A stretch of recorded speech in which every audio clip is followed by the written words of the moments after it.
بسم اللہ الرحمن الرحیم. عزیز طلباء و طالبات السلام علیکم.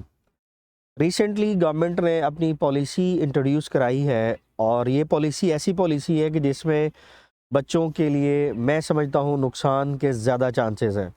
اور یہ پالیسی چاہے حکومت پنجاب ہو یا چاہے حکومت پاکستان، تعلیم دشمن پالیسی میرے خیال سے میں اس کے مترادف ہی سمجھوں گا. اب بجائے اس سے کہ میں ڈائریکٹلی اس بات کی طرف آؤں، میں تھوڑا سا آپ کو بیک گراؤنڈ دینا چاہتا ہوں. پاکستان کا جو لٹریسی ریٹ ہے وہ 62.3% لٹریسی ریٹ ہے. اب اگر پاکستان کے اس لٹریسی ریٹ کو دیکھا جائے تو اس کے مطابق یا اس کے حوالے سے 90 ملین سٹوڈنٹ ایسے ہیں کہ جو اپنے اسکولوں سے باہر ہیں. اگر یہی پالیسی اسی طرح رہتی ہے یا اس پالیسی کا مقصد یہ ہے کہ 90 ملین سٹوڈنٹس سے 100 ملین سٹوڈنٹس کرنا ہے تو پھر مجھے اس میں کوئی مذائقہ نہیں ہے، بے شک کرتے رہیں. اب آپ یہ دیکھیں، جو لوگ بھی پالیسی کو بنا رہے ہیں وہ یا تو کیپٹل میں رہتے ہیں وفاقی دارالحکومت میں، یا وہ صوبائی دارالحکومتوں میں رہ رہے ہیں. اب یہاں یہ دیکھیں کہ 80% یا 84% اسلام آباد کا لٹریسی ریٹ ہے.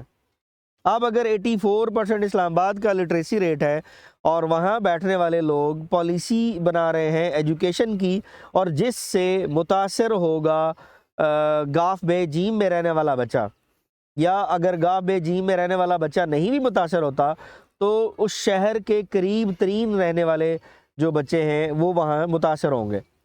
اب اگر آپ نے ساتھی ہمسایہ ممالک میں سے دیکھا جائے تو انڈیا کا جو لٹریسی ریٹ ہے وہ 77.7 ہے if I'm not wrong، اور اس میں صرف پنجاب جو ہے وہ 75.8% لگ بھگ لٹریسی ریٹ ہے، اور اس میں بھی جو میل ریشو ہے وہ 84% ہے یا 80% ہے، اور female ratio 30 if I'm not wrong تو یس 70% کے راؤنڈ اباؤٹ ہے.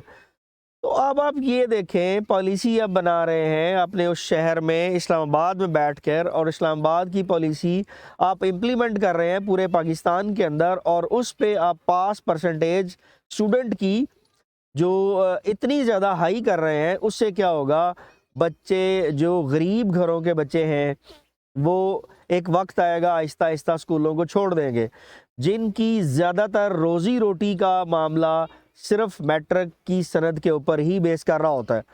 تو اگر آپ نے میٹرک کی ان کے لیے مشکل کر دینی ہے اور میٹرک کے باقی معاملات ان کے لیے مشکل کر دینے ہیں تو بڑا مشکل ہو جائے گا اس کو بچوں کو اپنی نوکری تلاش کرنے میں.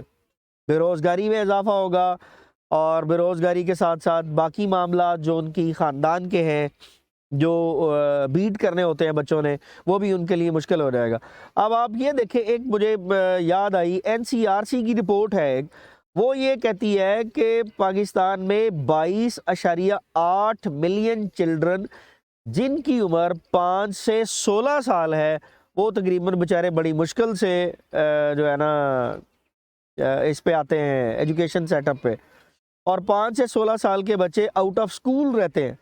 اب اگر آپ بچوں کو شروع سے ہی اس قسم کا ٹرین نہیں کریں گے اور میٹرک میں جا کے ان کے اوپر اپنی پالیسی کو رائج کریں گے تو پھر یہ جو 5 سے 16 سال والا بچہ کبھی بھی اسکول نہیں آئے گا.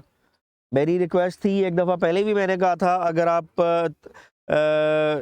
فری ایجوکیشن دے رہے ہیں اور فری ایجوکیشن فری کتابیں دے رہے ہیں تو کوئی ایسا لالچ دے کے رکھیں، تو پھر بے شک آپ اپنی لٹریسی ریٹ کو 40 جو لٹریسی پاس پرسنٹیج ہے اسے 40% کی بجائے 50% بھی کر دیں تو ایکسیپٹیبل ہوگا.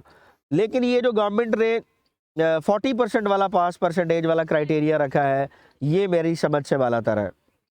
تو I would request to the حکومت پاکستان یا اپنے جو بھی ارباب اختیار ہیں وہ کوشش کریں اس ڈیسیژن کو ریویو کریں، اور ریویو کرنے کے ساتھ ساتھ یہ ضرور دیکھیں کہ اس کا ایفیکٹ چھوٹے شہروں میں یا بڑے شہروں کے ساتھ ساتھ جو چھوٹے قصبے یا دیہات ہیں جو بچے وہاں جا کے پڑھتے ہیں ان کے اوپر اس کا اثر کیا ہوگا.